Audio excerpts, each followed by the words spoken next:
কৈলাসহর সীমান্তে পণ্য আদান-প্রদান বন্ধের চেষ্টার নেপথ্যে চক্রান্ত, দাবি ব্যবসায়ী সংগঠনের।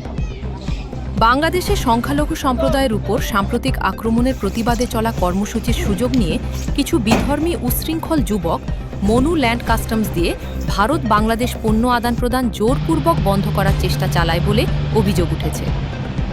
তবে প্রশাসনের তৎপরতা ও আমদানি রপ্তানি ব্যবসায়ী সংগঠনের হস্তক্ষেপে সেই চেষ্টা ব্যর্থ হয়।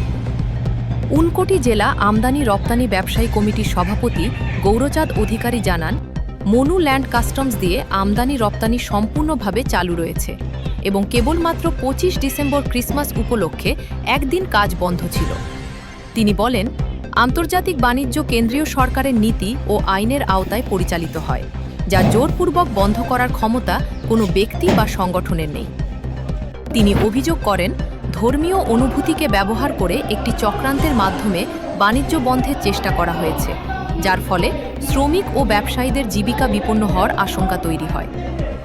বর্তমানে মনু ল্যান্ড কাস্টমসে বিএসএফ, কাস্টমস ও পুলিশের নজরদারি বাড়ানো হয়েছে।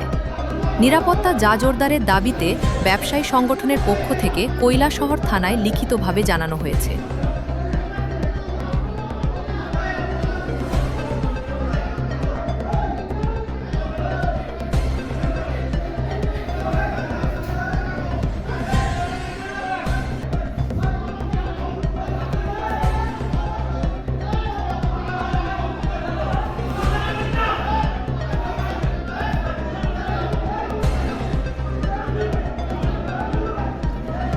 Subscribe to Tripura Info and press the bell icon so that you never miss any latest updates and news on Tripura.